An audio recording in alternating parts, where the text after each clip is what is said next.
Assalamualaikum warahmatullahi wabarakatuh. Apa kabar anak-anak Bapak semua? Alhamdulillah, mudah-mudahan semua sehat ya.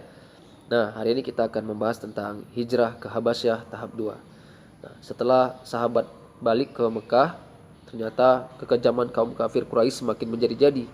Akhirnya Rasulullah memerintahkan sahabat untuk hijrah kedua kalinya ke Habasyah. Nah, hijrah kali ini dipimpin oleh Ja'far bin Abi Thalib. Nah, Ja'far bin Abi Thalib ini merupakan sepupu Nabi Muhammad SAW. Nah, rombongan ini kurang lebih berjumlah 101 yang terdiri dari 83 laki-laki dan 18 perempuan. Anak-anak Bapak yang Bapak cintai karena Allah. Nah, tahap kedua ini tidaklah semudah hijrah tahap pertama. Kenapa? Karena tahap kedua ini orang kafir Quraisy semakin gencar, waspada menghalangi kaum muslimin untuk hijrah. Nah, sesampainya kaum muslimin ke Habasyah, mereka diterima dengan sangat baik oleh penduduk Habasyah dan juga oleh Raja Najasyi. Nah, mendengar berita ini, orang kafir semakin marah, semakin panas.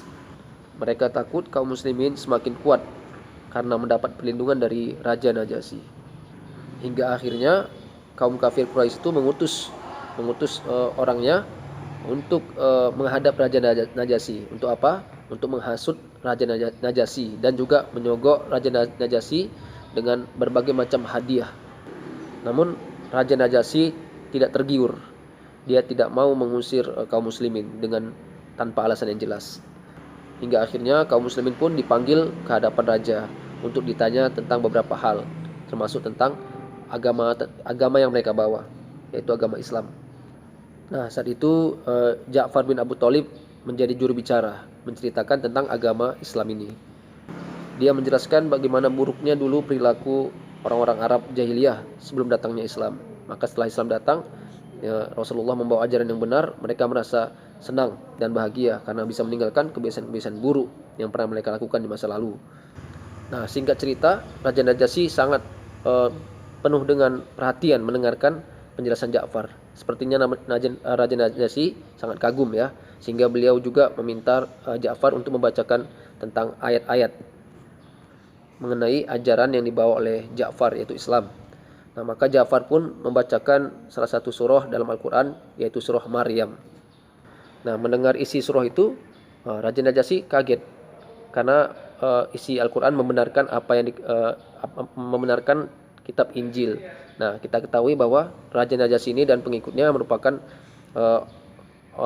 agama Nasrani yang memegang kitab Injil, yang berpegang teguh pada kitab Injil. Sehingga apa yang disampaikan Ja'far membuat Raja Najasyi kagum ya.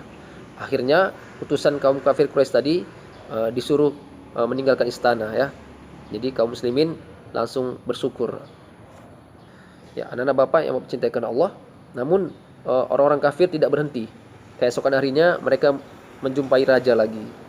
Nah, kaum kafir tersebut menceritakan kepada raja bahwa kaum muslimin telah menghina Isa anak Maryam.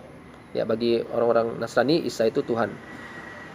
Maka akhirnya raja memanggil lagi kaum muslimin untuk bertanya tentang hal tersebut. Nah, kemudian apa yang dikatakan Ja'far? Ja'far mengatakan bahwa Nabi Isa adalah seorang nabi, seorang rasul. Dia bukan Tuhan. Dengan bahasa yang lembut, dengan argumentasi yang kuat, akhirnya Raja Najasyi merasa menerima dengan jawaban Ja'far. Raja Najasyi kagum, matanya berbinar, dan dia membenarkan apa yang dikatakan Ja'far. Nah, akhirnya Raja Najasyi memerintahkan kepada utusan kaum kafir itu untuk balik lagi ke Mekah, dan mereka gagal menghasut raja. Nah, akhirnya kaum muslimin mendapat perlindungan dari sang raja. Masya Allah ya. Anak-anak Bapak, itulah tadi kisah hijrahnya sahabat ke Habasyah tahap kedua. Demikian. Assalamualaikum warahmatullahi wabarakatuh.